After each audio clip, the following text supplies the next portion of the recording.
right, and welcome back. You are still with us right here on the hashtag Y in the morning. I'm Brian Sakwa, and you can find me as well at Brian Sakwa 101 and at Y254 channel _ on Instagram. And this is the last conversation of the day, and you're literally going to delve into the automobile or automotive industry at large. By the way, in just a bit, let me share with you car ownership in Kenya in just a bit, so that you get to see, especially when it comes to motorization. So it ranges between 26 to 40 vehicles per person. I think we had tried to highlight this to you. This means that a lot of people out here are purchasing or buying cars. But you know, Kenya is basically known for retailing, assembly, and mostly distribution. So the conversation now again shifts to now technology. Now we've seen, you know, e-vehicles or electric vehicles taking over from, you know, external combustion shifting to internal combustion. What are manufacturers looking for? And then also, when it comes to the Kenyan setup, who are some of the people that drive some of these first-class concierge cars? And also, for a typical Kenyan, what is your favorite choice of a car that you go maybe purchase so that it suits your needs, especially maybe if you're a family? I've seen students who actually, you know, locomote to school with cars. So we'll be diving into that conversation and much more. And I'm being joined live in studio by Jonathan Okwiri Ocheng. He's a co-founder at Obedex and Denso Motors. Karibu sana, Mr. Jonathan. Thank you so much. So basically, you can paint to us just a short picture of your journey in like 30 seconds. When did you start to venture into this space, and how far has been the journey? Okay, thank you for having me. My name, as you said, I'm Jonathan Okwiri Ocheng. I'm the co-founder of Obedex and Denso Motors. So basically, this is a journey that has been propelled by passion. Okay. I'm one person who is a car enthusiast. Right. So this is something I started way back while in campus, because by then I was eligible to have even my driving license. Yeah. So, and then again being raised by around people who had those, like I had got access to cars, I developed that interest so much. My elder brother was a driver, so that had really motivated me. My dad also loved cars, so that was also something that really motivated me. So getting to campus now, I saw it as another opportunity. You know, we have got a lot of time. You can never have classes every time. That was back in 2015 thereabouts. You can never have, you always have time. You can never have the classes from morning to evening. Yeah. So I had to create something in between. What do I want to do? Mm-hmm. But if I wanted to do something, it must be something that I enjoy. Okay. And what do I enjoy? I love cars. So yeah. I had to think along that line. Right. So from there I started small, not as a dealer, not as even a salesperson. Yeah, just an enthusiast. An enthusiast, yeah. Outside, yeah. Yeah, maybe I started with just their car hire services. Okay. Because I knew that is I schooled at Egerton University, so Nakuru I've got a lot. They have got various car hires in Nakuru. Okay. Yeah, so that's why I started first. The journey. Yeah, you find students want to go for hiking and they don't have the means. Yeah. No, that's why I come in. I bridge that gap. I go hire a car, come. Mm-hmm, and take the gig, yeah. And that's business. Yeah, that's business. Yeah, and you made money. Right? Yeah. And now speaking of money, you co-founded this, you said it's a business. Mm-hmm. It's not a car yard or a showroom, yeah? Mm-hmm. So you co-founded it with some of your partners, and then you guys now began to, you know, sell cars. So tell us how it was, and now here you are. First part about the Obedex Motors. Mm-hmm. The journey is quite a fascinating one, because the first deal I got, you know, after, I think I finished my schooling around 2015. Okay. So 2015 I come to Nairobi, I've got these friends. Then a friend tells me, my sister wants to buy a car. Uh-huh. So I tell him, okay, I can do that. I can take you guys to Mombasa, we try look for a unit there. Okay. Being that I'm a good driver, I can guarantee the safety of the car back to Nairobi. So at first, it was a bit not a sure deal. Like the friend was a bit hesitant to give me, because I've never done such a thing. Mm-hmm. But I really believed in myself, and I loved and I wanted that experience. Okay. So we go to Mombasa. So when we get there, again, I'm still young. No? Mm-hmm. I go there and find brokers. They are people who are a bit aged compared to my age. They are older to me. So when you tell them you want to buy a car, it's like, how do you want to buy a car at your age? It doesn't make sense to them. Mm-hmm. So it was a tough process for us maneuvering in Mombasa, because everyone believes that in Mombasa cars are cheaper compared to Nairobi. So it was a bit tough. Mm-hmm. So that is where I found another gentleman, the Nyamboche now, who really believed in me. Yeah. When I told him, he never thought like otherwise. He walked me through the process, and the way he encouraged me and just told me how they do business there. When I came back to Nairobi, I said, okay, I'm not going to leave that gentleman. Yeah. So you partnered together. So when I came back to Nairobi, we kept contact, and now when I was getting deals, I used to refer, like, okay, I'm coming with a client, so what do you do? And then he told me, it seems that you have got a really flowing nature of your business, like you have got that convincing power or a clientele base that is more of in picture, as much as I don't know, but you've given me some clients. So what we do, let's establish something. We be us, not just coming to Mombasa and walking into Kayads. Let people come through us. We do everything on behalf of the clients. Okay. So from there, we formed a partnership first. Just mutual one, just a verbal, nothing written. But yes, we named it Obedex. Yes, for our self-reason, how we relate with that name. We named it Obedex. And it was formed just for 8 years. Yeah, now it has been in operation for 8 years. Good 8 years, Fantastic. That's really a journey in business. It means you're an expert. For a profession, it takes 5, and then from there you become a complete expert, And I want us to shift this conversation to the automobile or automotive industry at large. Of course, you being a car enthusiast, this means that you interact with customers and then you interact with, let's say, other dealers on the market. So I don't know if you see yourself as an established car dealer. Do you see yourself as a dealer? Yeah, so far, depending on the deals that I've closed ever since. The funny thing is that as much as I have got an online platform, it hasn't really helped me a lot. That is so funny with the current market trends, because everyone believes that it's all about online platforms. Yeah, absolutely. But with my established clientele base, it's like I just have a flow. And if I can just put it in figures, the numbers of deals that I've closed, even the deals that I close in a year or even in a week, or even let's truncate it even to a week is better. Like right now, I came here when I got this opportunity. I was telling, I was liaising with the person who connected me to this show that I had got a time frame. And even right now, I'm having a client who came with me to this show. Because I'm helping him find another unit. And that means, from my understanding, is that you've already established yourself a niche in the market. So much. And now, speaking of that, why is Kenya just known for being a distributor and a retailer, not a manufacturer? Because when you even look at the airport or at the import, especially when it comes to now bringing machines into Kenya, why are we not growing to a point that we are able to manufacture on cars here? Let's say maybe what are some of the hindering blocks in between, especially on the market, from your understanding? Because I believe you, having established a niche for yourself, you've studied and you've become a master at this business. What are some of the notable things?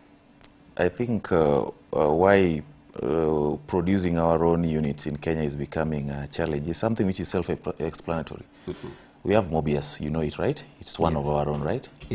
You know it too. No. It has received some receivership from another companies taking over it. It's a UK company. Yeah, but you know very well it was our own here. And we expected that Mobius was going to be like a milestone for us in Kenya, right? So just like in other businesses, the dynamics, doing business in Kenya, truth be said, it's not an easy thing. There are a lot of things entailed. And one thing, people believe that if it is manufactured in Kenya, it will be cheap, right? Yeah, so you think it will be moving. That is the notion outside here, right? But even if you check into the prices of the Mobius, I'm not saying that it's high, because clients are different and preferences and taste. But it's not for the average person. It's not a basic car that you as a Kenyan you'll drive. Most of them go for over 4 million, right? Plus. Is that average? Consider that a first-class concierge car? If that is average to you, then it's okay. But I think as per Kenyans, any budget above even $1 million is not average. As per our economics and our life standards here. And because of the low income status. So you find that even the Mobius, if you ask the people who work there, they'll again tell you the same things. The business itself, the operations, like the taxes, there are a lot of things in this, right? You want to import the parts. We are not manufacturing the parts here. Most of the parts are being imported. What they do here is basically the assembly. It's just an assembly line. Right. So people believe that some people might think that an assembly line is same as a production. Yeah. So in Kenya, that's not a production. Okay. It's just an assembly line. Meaning most So of the... it denies the value of ownership. Yeah, so you'll find that even importing the parts is another cost. So when you come with that product to the market here, sometimes you'll even find that an already assembled car outside is even far much cheaper than one that we've produced locally. Yes. So either way, this company that we have locally will be suffering because no one goes for it. And even if you check into the numbers, just check into the numbers. On the road, a quick one. I'm very sure even today morning, maybe you didn't even encounter a Mobius along the road, right? What is the problem with that? Why do you think the issue is so? But you encounter another Toyota Vitz, another Probox was there, right? A Tesla. Yeah, Tesla is okay. Yeah, we have good. But you'll talk about Tesla shortly because it's among now the top when it comes to even the motor vehicle industry. Yeah, it's okay. But now that's the dynamics. The dynamics of business is quite challenging. The things involved in the operations still will make the cost of production even, or the cost of assembly here in Kenya too high. And when it is too high, meaning the value of the product or the price of the product will be high.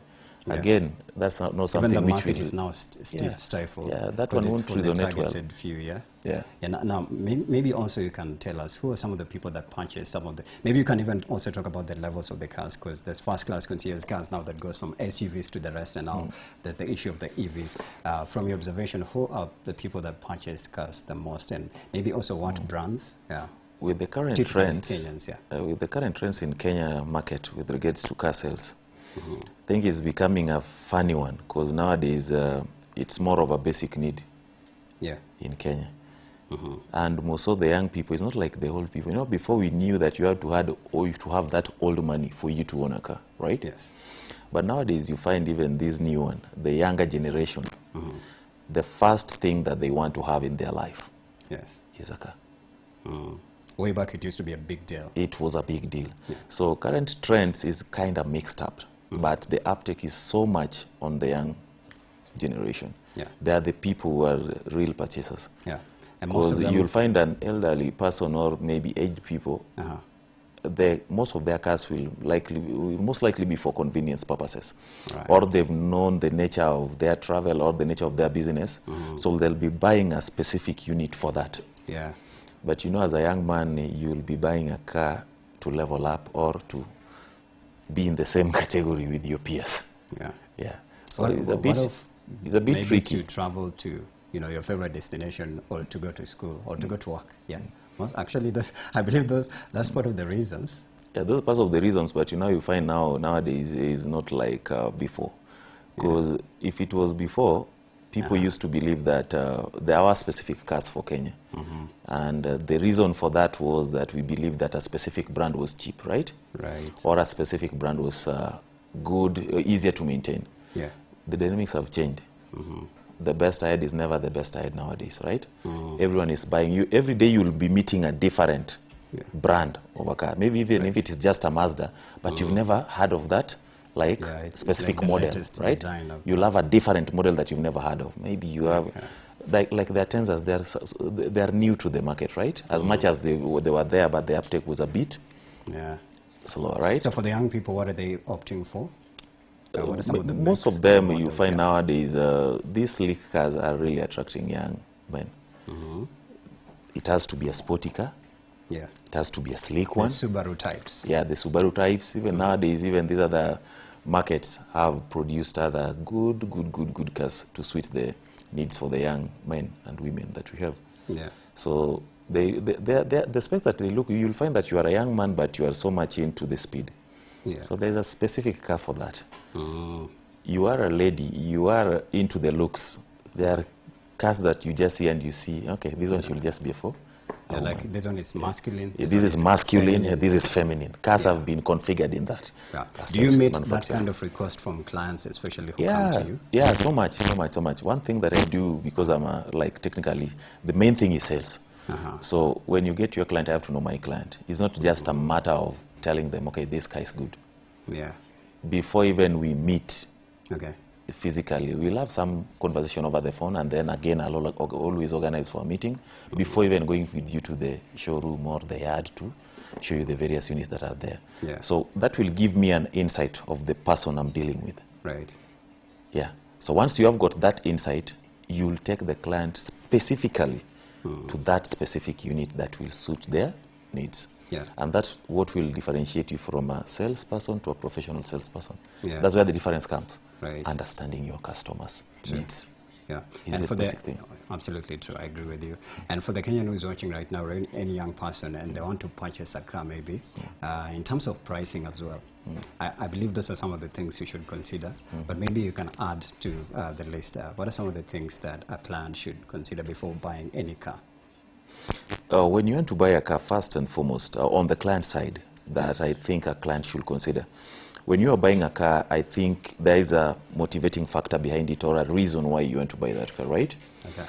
So I really think you should put that into perspective. Like, okay, you want to buy a car from point A to point B, right? And why is this point A to point B? Those are the factors, because different cars apply in different scenarios or in different roads. Like, you know, in Kenya, we still don't have got that perfect roads, right? Yeah. And if you just want something for convenience, meaning luxury ain't part of your motivating needs, factor. yeah. It's Okay. not part of your need. You want just something for convenience. So that one you can even go for something even low as 650 cc. Yeah, like the lights that we have. A Probox and a Vitz. Probox is even much bigger. That's a 15 or a 1000 cc is even much bigger. If you just want something for convenience, let's say you live in Roysambu or you live around Thika Road and you want to come here to work. What do you need? Why do you need just for coming to work? Why do you need a 2000 cc? Yeah. Why do you need it? Maybe you have the money. Yeah, so that is another aspect also. The client has the money and wants something good. Yeah, just for them to make them feel better. I own this, like I drive this car. There is also that aspect. I want to, is a self-actualization. Yeah. You feel like I had a dream, like, okay, I really hope that one day I'll drive maybe a Range Rover. Yeah. So if I have the money, I'll literally buy it. Yeah, it's so much understandable. I've gotten the money and it was my dream car. So it's okay. But when we go into the needs, every clients have got different needs. Yes. And there are a lot of factors to consider in this. People look at it from the range of fuel consumption, maintenance aspects are there, durability factors are there, the cost is there, right? All those are there. Yeah. So as a customer or as a client who wants to buy, all these things have to be put into perspective. That is per use. Now when you tell me you want to buy a car for that specific reason, then I'll tailor-fit a deal which will suit your needs. Yeah. So you choreograph something? Yeah, something. Because you've told me, okay, I want a car that will help me do this. Then I know cars. Now I'll tell you, okay, I'll give you a variety. Yes. Now you can choose from this. All these cars are suitable for you for the specific thing that you want. Yeah, and then you can choose. Now you can choose. And I can also help you still choose. Because as a salesperson, mine is to help you find a solution. Okay. Now from your side, do you incur the cost of importation? For example, a client who wants, let's say, the latest brand of Tesla or Audi. I'm yet to see a Kenyan with a Cybertruck right here, but you can explain to us if somebody wants a specific type of a brand that could also cost in terms of even taxation. It might even touch the government a little bit, because I hear there's parts you import here and you're told it has been frozen until authority from up there. Okay. How do you cover that part from, let's say, the port to now delivering to the client? Okay, so when it comes to the importation, that is one part that is really tricky on my side. And I think even most of the young people who are getting into the car dealership business. Why do I say so? Because you asked me about the challenges that are there. It's never a guarantee, because right now I'm operating in Kenya, right? And if you tell me someone wants to buy a Tesla, we are not talking of some small amount of money. Yeah. And these are people who have invested maybe a fortune to get this, right? So not something that you joke with. So the best thing that I do as a person, I take deals which I think or I know well I can handle. And now the best thing, another thing that I do as a dealer, I know other people who are above me. It ain't bad that there are people who are above you in business. They've done it best than they're the people who motivate you. You want to become them. So one thing I tell you, okay, if you want to import, and I know that this car is maybe so much like it's costing a lot, maybe it's capital intensive. For that. So for that, I love to advise you. As a salesperson, you don't say no. That's one thing that you don't say, because we are solution providers. As much as you want to close deals, remember you are providing a solution to your client. So if I can't do it, I might know someone who can do You it. refer. And we know people. There are people who are doing importation and they're successful. You've seen how Caliph does it. He's one person that every young person in the car business, I think, emulate and like, right? You've seen. He flies even to the US or even to Australia, to maybe South Africa, to source for the units, right? Yes. We might not have still that capability. So we might refer you to such people. And there are other various dealers in Kenya, I'll name. There are so many that have really progressed well in that field of importation of high-end cars. Yeah, we've seen cars that are being dumped even at the port. What's usually the issue with the importation process? Is it because maybe you never paid for the import and excise duty, or maybe you illegally imported and you're not supposed to? And it's a common issue in the automobile industry. There are a lot of factors which will make your car never to hit the Kenyan roads from the containers. That include? Yeah, there are a lot of issues. So one thing, all these things starts with paperwork. Yes. We have got all these CFS costs that start from the origin, right?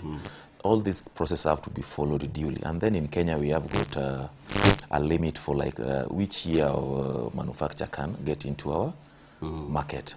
Yeah. So all these things... Do you believe that limits business now? Because maybe you could be wanting the latest brand of Range Rover. If you want, no, the latest is okay. You know, the issue is if you import the latest car, you'll find most likely why it won't get to see our Kenyan roads is about the paperwork and maybe the clearance things, the taxations. They were never paid if it is a latest car. So chances are very high. The money paid for the car is totally different from the documentation part. Too different, yeah. You have got a lot of things that you do here at the clearance at the port. Can the car dealer cover that on behalf of the client? No. Unless it was a deal that was signed prior. If I cover it, of course, I have to recover it in the final amount that you'll pay for the car. There is no way I can import a unit for you for free. Because in Kenya, typically you'll find the cost of importation and the price that you find here in the market, it's almost close to half the price. Close to half the price. So tell me, are you willing to take that like portion? Okay, I'm doing this for you, I'm importing this for you. So what is the alternative to that now? The alternative is just, yes, of course you'll have clients who just want the latest maybe models that we don't, maybe are not yet in our market. So for them, you'll have no option but to find a way of shipping it in. It's okay. And that one will mean the client will also incur the cost. They know what they want. And a client who wants a Tesla, that's a person you won't tell that, okay, we can't import it. It tells you, I just want to use your systems to import, not your money. So whatever you are providing is advice and systems for importation. You're literally not going there. You're just a middleman between the other, so the point of origin and here. Or the manufacturer and the client. So that's a service that you can provide, But for, again, let's say you have got these clients who have imported cars which are not legally allowed within our borders. Now, are there cars that are not allowed? Specific models? No. For the models, I don't think so. Per se, if you have got, so unless if they are armored cars. Depending on the year of manufacture, you can't import a 2012 car right now. It can never hit our roads. 2012? No, it can't. It can't get into our market. What's the hindrance block? The reason is maybe they believe the technology that was even used in 2012 and now, and you know one thing that we have now, the carbon thing. All these cars, you mentioned the EV, these electric cars that are coming, they're just coming to assist with the carbon issue, right? To combat climate change. Those are the things. So every manufacturer is trying to fit into that. And you heard that even Kenya wants to introduce that carbon that we have to pay for the carbon credit. Emission, carbon credit. You have to pay for the emissions that you produce, you emit in the air. And that is you have to pay for that, right? So that's something that is in the pipeline. So most of the manufacturers are tending to maybe have a more advanced system, the electric system. So a 2012 car is seen like it's like a threat. Not as threat per se, but the technology. We move with the technology. They are a bit low. And again, if you encourage that, you'll find even there, the point of origin, those 2012 cars are so many. If you allow them come here, they might even be too cheap to bring in, right? Because the price has to reduce. You can't compare 2012 car and a 2024 car. So let's say now you had got an option of importing a Prado 2012 and a Prado 2024. Yes. But you want a fast car, and you'll find the price of a fast car suits that for 2012. So you can imagine if that gap is allowed, that like opening is allowed, we can import the 2012 and the 2024. Right. They'll flood the roads, and are we having that capability? Yes. We have got also systems, checks and controls and balances. Yeah, it has to be there. Yeah. We can only take in what we can handle. You mentioned the EVs, that I think is like a trend now. It's like some sort of disruption. Even I was looking at the Tesla with Elon Musk and everything he's doing with the Cybertruck, and even the G-Wagons and some of the manufacturers that produce some of these first-class concierge cars. Do you believe that maybe, let's add 2-3 years from now, e-mobility is going to be the next thing on the market, and then perhaps external combustion cars are going to be a thing of the past? Of course, it's a global trend right now, but again, I'm one person who lives in the reality. If you say 2 years, we still have a lot of factors to be put into place in all these aspects, because we have the e-cars, which are purely like electric cars, powered by the normal electricity that we have on the lines, and there are these e-cars which are battery, right? So you find that for people to embrace this, you must give them that guarantee that medium is there, or that fuel, or to say now that is electricity that we will be used, the power is there. It's there.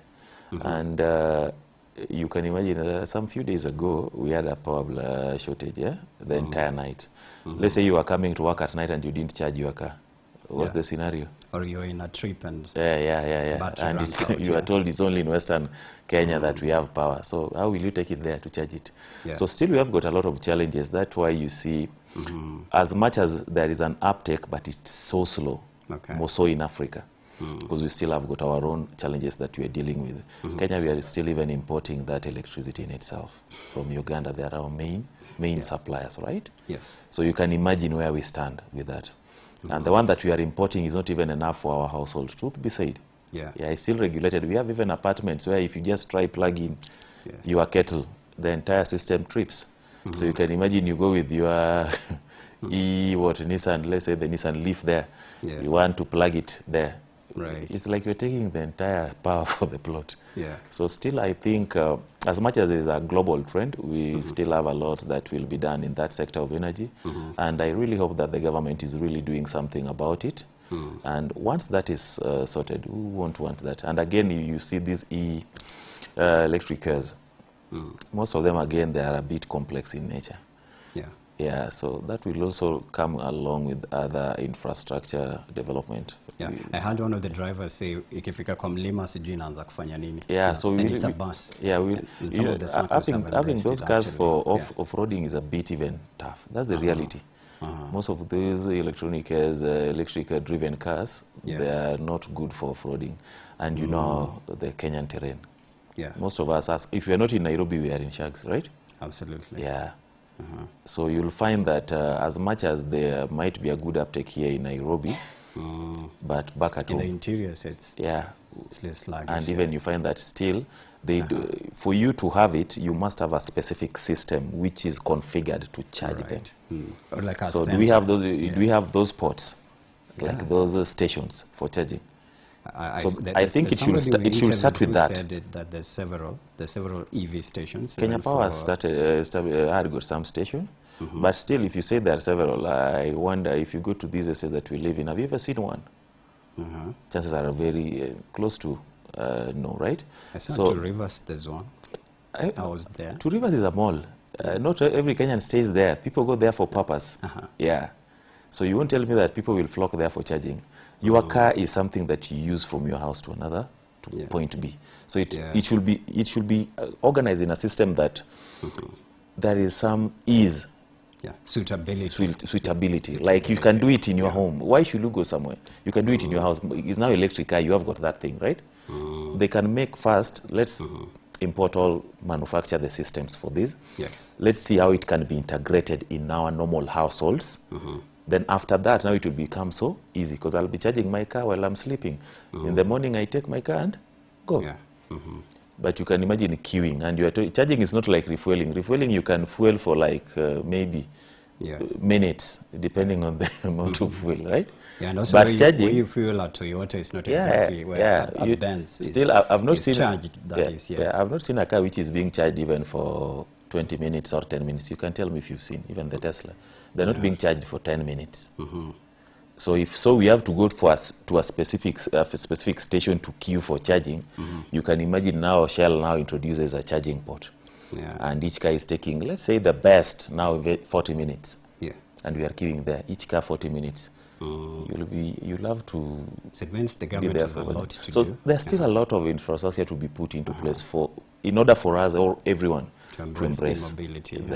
But then the advantages of it is like even at some point I tried to jump into one of the buses. It's quiet, you can listen to music. The motion is a little bit reduced and just. That's what comes with the technology. The advancement. You must find the luxury and the comfortability in it. Right. But all that you'll get after you've done the necessary bit. You won't have that if the car ain't powered. So it all starts with the powering. And if you see the power, if you say the powering will still trickle down, do we have the structures? Do we have the framework? And this entails the stations or having a system that can be integrated into our households or around where we stay that you can access easily. So it's not about the electric car. It's about you having it, the infrastructure that is there for it. So it can continue to be a dream until it's achieved. Because I remember the president said that's one of his, part of his, it's a good dream. Eco-friendly. It's a good dream. It's a good dream. It's a good dream, and we hope that one day it will be something that will be so much viable for uptake. Even as we speak right now, back in the villages, we have to go kilometers to find a fuel station, right? Absolutely. Now you can imagine you want these people to have those electric EVs, right? It will be a bit tricky because even the fuel they're not getting. So what about electricity? So and we're still talking about the last mile, that is connectivity to the power. So I think it's a good idea to have it in mind, but I think time will be ripe when now we have put all the structures, then we can now conceive it. Absolutely, absolutely. But then also, I also wonder why we import a lot of cars from Japan and China, and I think the top ones, China, USA, Japan. Is it because maybe they make cars that are suitable for us right here in Africa? Or maybe there's a relationship between us and their market when you look at also the pricing and even the structure of the motor vehicles itself? Of course, it has been a trend that most of our cars are Japanese cars. And one thing with that is that the first aspect is in terms of cost. They are a bit cost effective compared to other parts, right? And they provide you with a variety. You saw when Japanese, people say that those communities or communist countries, when they see a loophole or a chance to get into the market, they just take it. Probox is not an ancient car in Kenya. It's something which is less than maybe 15 or so years, right? They saw that, okay, everyone wanted a car. There are farmers in Kenya who just want cars to carry their products from the farm to the market. They saw that and created something that suited the needs, right? The Uber thing came and it was flocking the market. When the Uber got into our market, the first cars that were used for Uber, most of them were Toyota Belta, right? Nowadays, not so much into production. They were around 1,000 cc, but almost the same size as an Axi, but 1,000 cc, right? When they saw this, okay, the pricing of fuel is again on the rise.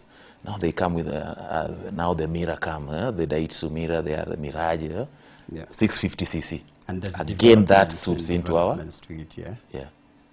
that again suits the needs of the people. So you find there are people who really looks into the loopholes or the spaces that are in there to be covered. So they've really mastered what our market wants, and they know the clients they're dealing with, the Africans. And that locks us out of manufacturing anyways, but still we depend on it because it helps.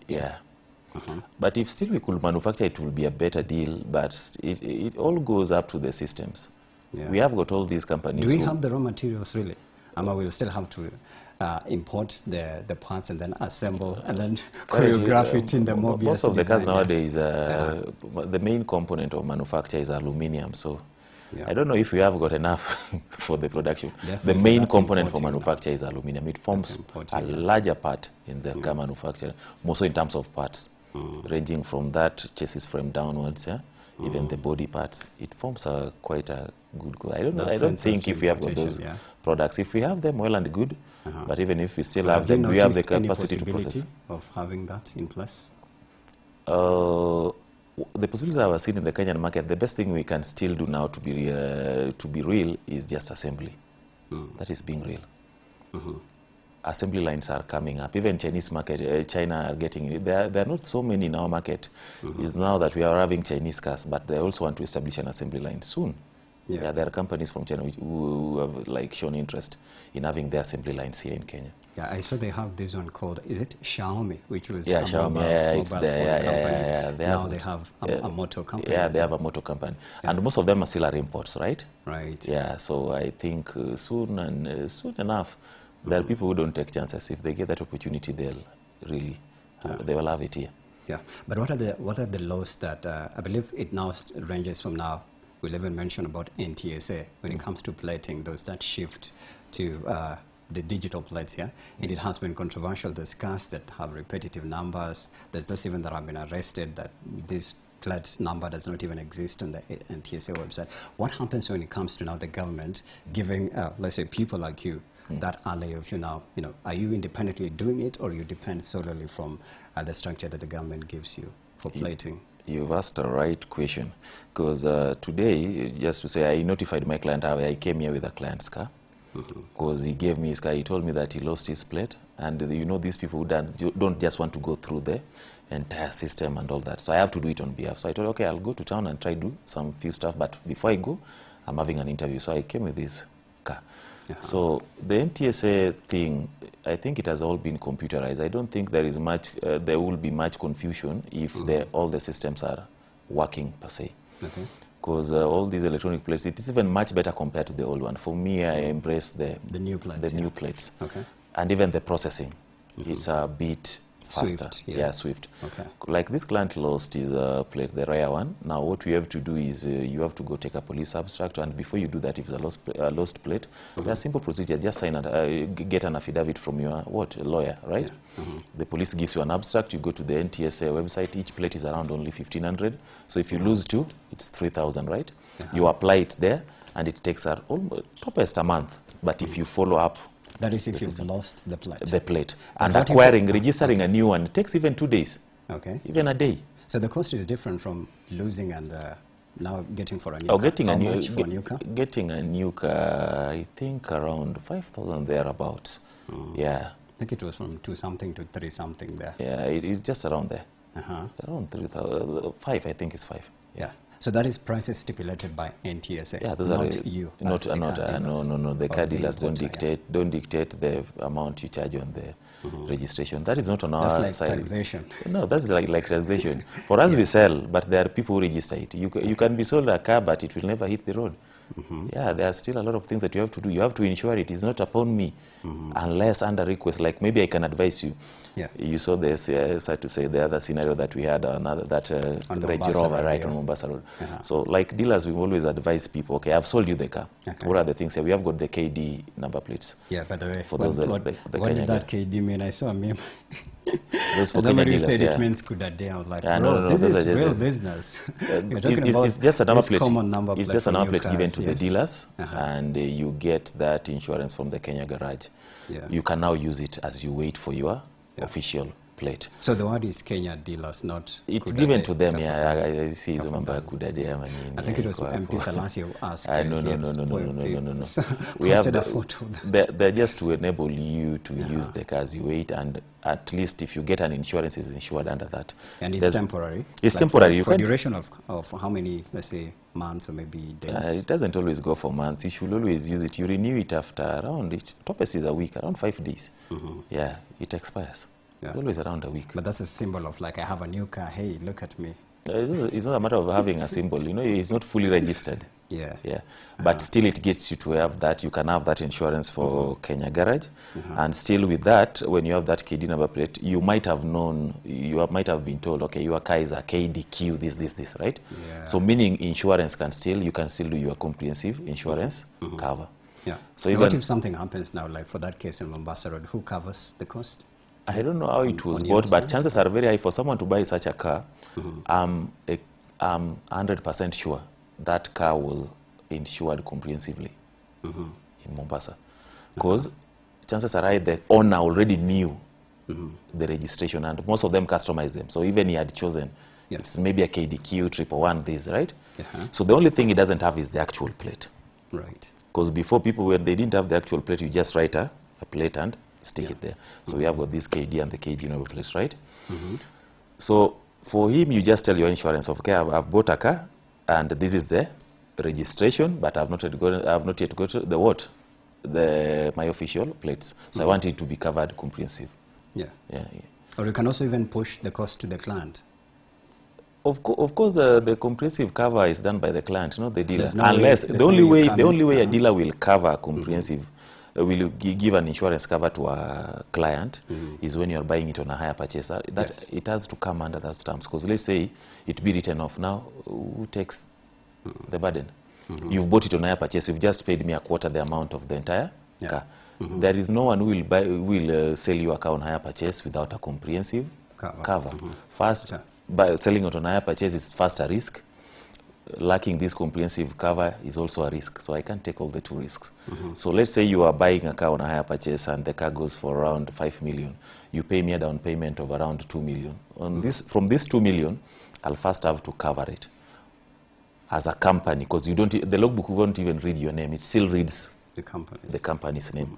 So meaning we are the past people covering this car. But that money will be coming from you. Because once you are finished paying it, let's say you done paying it even in 6 months, it's your car. So you can decide you continue with that, or we change now the details, including all the insurance details, to your name. Right? Okay. Or now you can start another insurance policy. So who's your regulator in your industry at large? In the car dealership, there are a lot of checks and balances. I can't say that because it ranges from all the way from customs. You come from customs, you have got the NTSA. Is always there. Yeah, the customs it has to be. It's a point of entry. All the problem has to start from there, because there is where the government gets its shares. Have you encountered issues on those lines in line of business? Always.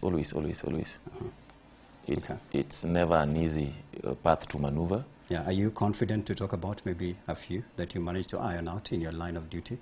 Dealing with customs is also another tactic. Sure, you can share it so that any person watching can get to learn and take precaution. I think if it is my deal, what if I go back there now the deal ain't going through because now it's on public? Of course. But you can mention it as some of the things that need to be ironed out. Everything you just have to do up front. Everything you have to do up front. One thing that I do, I plan for everything even before I get the car. So when it gets there, every process is seamless. And when it has to be seamless, you won't rely on the computer that, okay, everything is integrated on the platforms. But I don't rely on that. I'm one person who go physical to those offices. For the people who key those things in.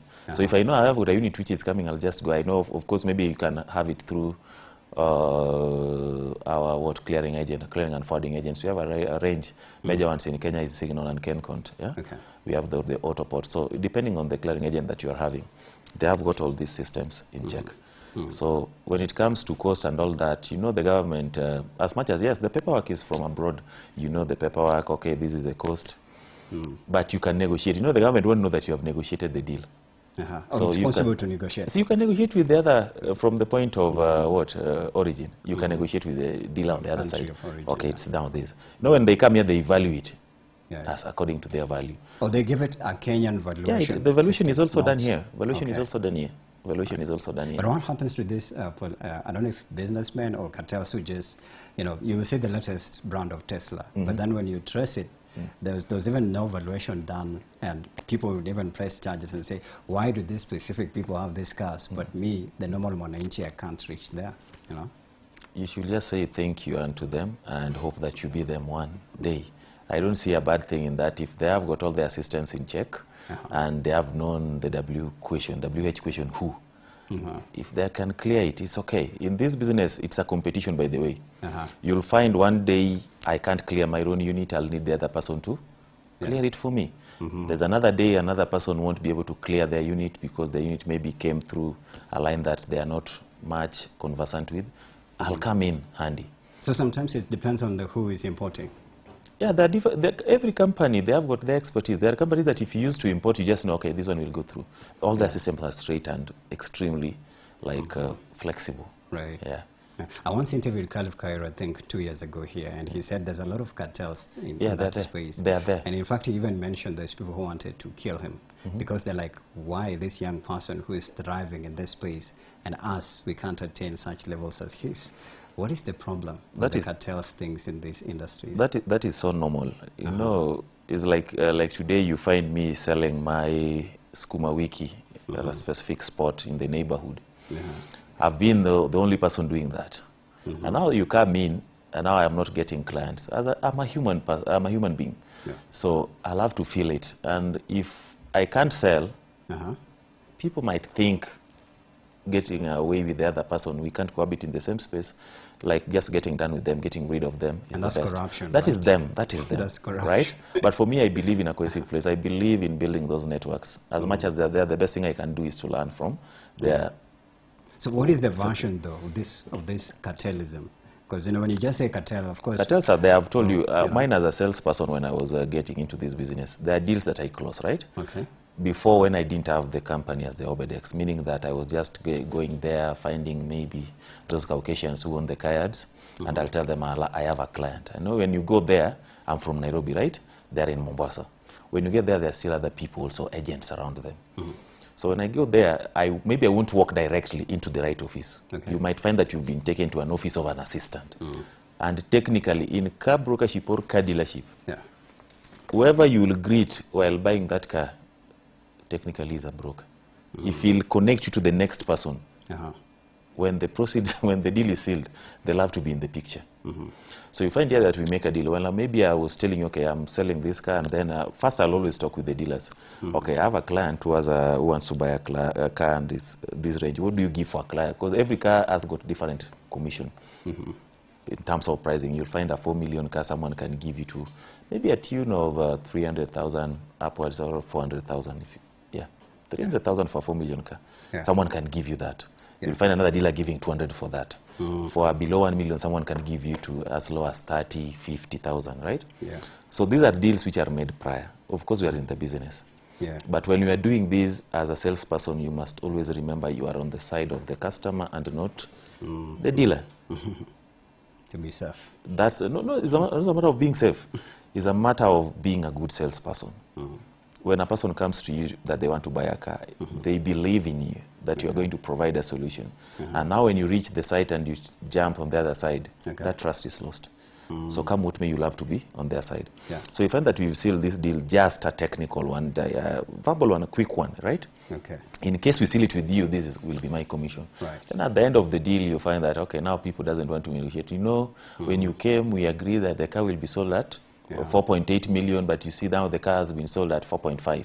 Now meaning that the commission has to reduce, but we still had our range. Selling it here. If you didn't consult me, okay, let's reduce the price, because sometimes it gets to a point, I'm selling a deal. Now I don't have to really look into my commission, because I also want to build my network and to build that trust. So sometimes I've already known, okay, this car, if I sell it, I'll get maybe 300,000 or 400,000. But the thing standing in between the buyer and the dealer, the margin is so small, let's say like 200,000 for us to close the deal. And you've tried every means and you've seen, okay, the client can't raise an extra 200,000. As a salesperson, sometimes I go deep. I just make that cut from my end. I tell this is the dealer, okay, what we do, just give him with that price. Now that will be taken from me.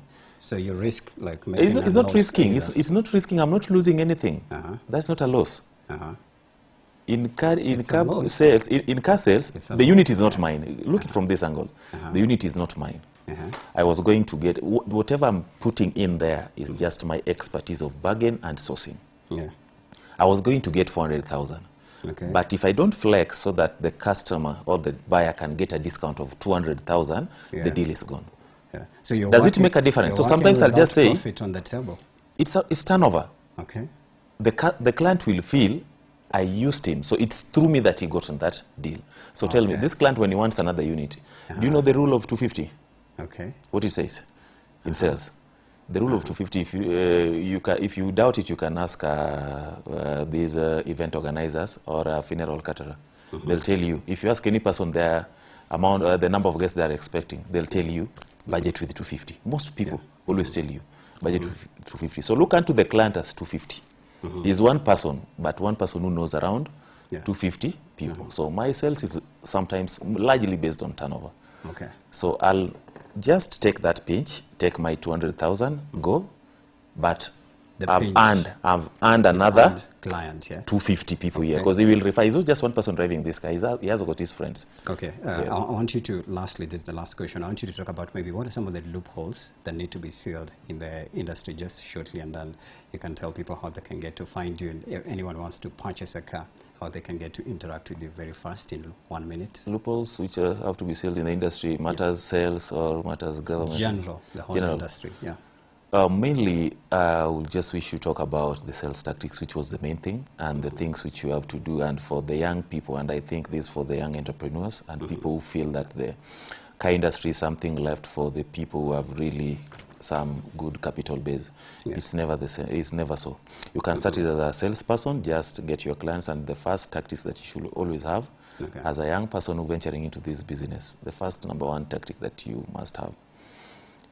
You must know your client, you must know your product, you must have good connection with your client, you must establish that genuine connection with your client. All these are things which will propel you to selling a deal. Because in this car sales business, it has been known to be having a lot of brokers, and it has been having these slavey salespeople who just want to seal the deal, or deal people who just want to con the clients to sealing the deal.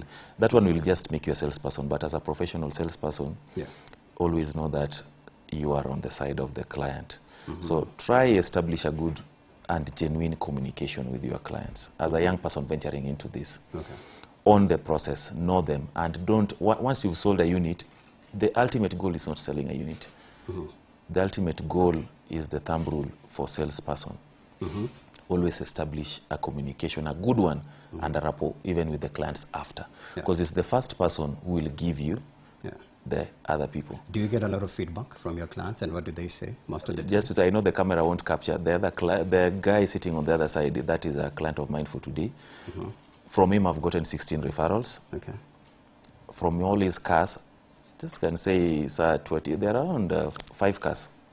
So mostly from a client who refers. They're all referrals. If one client I've got 16, and all those 16s I do maintenance for those cars now at the Denso.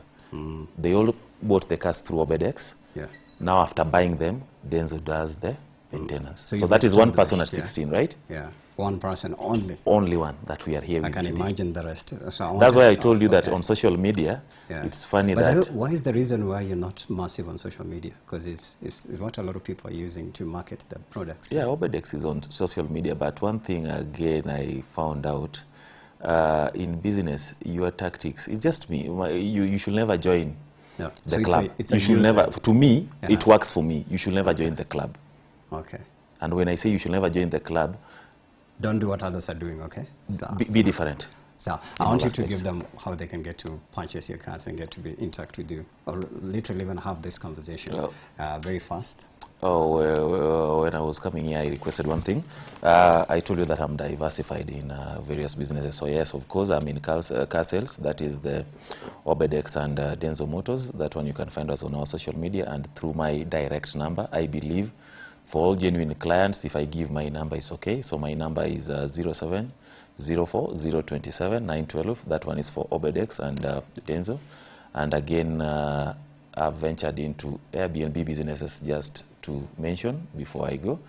I'm a co-founder of Mystic Haven and Pine Haven Airbnb Suites in Nairobi. We are along Waiaki all the way from Westlands to Mudiga. We have our units there. You can find us also. If you want to stay with us, we'll provide for you our products, and we are very good people to stay with. I our underscore for that. That part. So, sir, I appreciate you for sharing your insights, and thank you so much for coming through. I feel like we're just having a quarter of the conversation. There's a lot more to cover, yeah? But karibu sana and good luck, all the best, yeah? Okay, thank you. All right, thank you so much as well. This is where we take a very short break. Rather, we can end it, right? Because we are almost on top of the hour, but continue to interact with us. So I'd ask you a question. What is preventing you from making your first million? And definitely some of your feedback is really interesting. We love it each time you communicate with us. And continue to interact on the hashtag Why in the Morning at Y254 channel _ on the gram. Personally, mine is at Brian Soccer 101. On behalf of Stephanie and everybody else, we say thank you. We'll see you tomorrow bright and early right here.